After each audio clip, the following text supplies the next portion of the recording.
Deuteronomio 8. Tumana ang mga sugo ko kaninyo karon aron mabuhi kamo, mudaghan o makapanag-iya sa yuta nga gisaad sa Ginoo ngadto sa inyong katigulangan.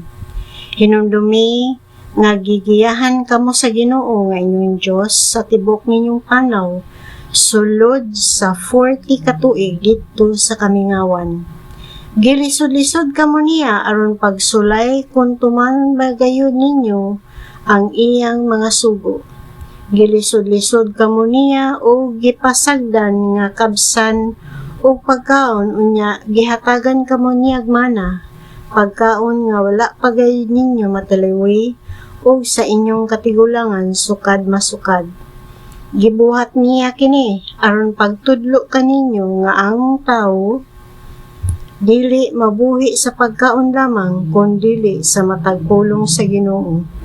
Sulod sa 40 ka tuig ninyong pagpanaw, ang inyong bisti wala mga gisi, wala usab mga samad, o ang inyong tiil hibalui ninyo nga ingon nga pantunon sa usa ka amahan ang iyang anak. Pantunon usab kamo sa Ginoo nga inyong Dios. Busa tumana ang iyang mga sugo ug sunda ang iyang kabubuton ug kahadloki siya kay dad-on kamo niya ngadto sa usa ka tabunok nga yuta nga daghag mga suba ug mga tubod nga nag-agas sa kawalugan ug kabungturan, yuta nga daghag trigo, sibada, ubas, igos, granada, olibo, ug dugos. Yuta kini diin dili kamo gutomon ug walay magkulang kaninyo. Diin makakuha kamo puthaw gikan sa mga bato ug makaminag tumbaga sa kabukiran. Mangaon kamo og mga busog ug pasalamatan ninyo ang Ginoo nga inyong Dios tungod sa maayong yuta nga gihatag niya kaninyo. Ayaw gayud ninyo kalimti ang Ginoo nga inyong Dios. Tumana gayud ang tanan niyang mga sugo nga gihatag ko karon kaninyo. Kung makakaon na kamo og mga busog na og makahimo na kamo matahom nga mga balay og magpuyo na niini, kung ang inyong kahiyupan og mga plata ug bulawan og ang tanan ninyong kabtangan modaghan na, ayaw gayud kamo pagarbo. Ayaw kalimti ang Ginoo nga inyong Dios nga mao'y nagkuha kaninyo gikan sa Ehipto, diin naulipon kamo. Siya ang nagtultol kaninyo latas niadtong hilabihang dakua ug makalilisa nga kamingawan nga gipuy-an sa daghang malalang bitin ug tanga.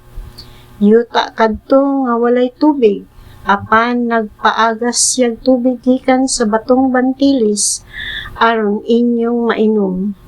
Siya ang naghatag kaninyo mana aron inyong kanon, pagkaon nga wala pagayod matilawi sa inyong katigulangan. Gibuhat niya kini aron pagputol sa inyong garbo ug sa pagsulay kaninyo alang sa inyong kabulahanan. Ayaw kamo pag-ingon, naangkon ko kining bahandiya tungod sa akong gahom ug kakugi. Hinumdumi ninyo ang Ginoo nga inyong Dios, kay siya ang naghatag kaninyo gahom aron kamo mga dato ug niining pagiha. Gipamatud-an niya ang kasabutan nga iyang gihimo tali kaniya o sa inyong katigulangan. Kung hikalimtan ninyo ang Ginoo nga inyong Dios ug modangop kamo sa mga Diyos ug mosimba ug moalagad kanila, pasidad-an ko kamo karon nga mga puo gayod kamo sama sa mga nasod nga laglagon sa Ginoo. Samtang magsingabot kamo, laglagon usab kamo sa Ginoo nga inyong Dios, kung dili kamo magmatinumanon kaniya.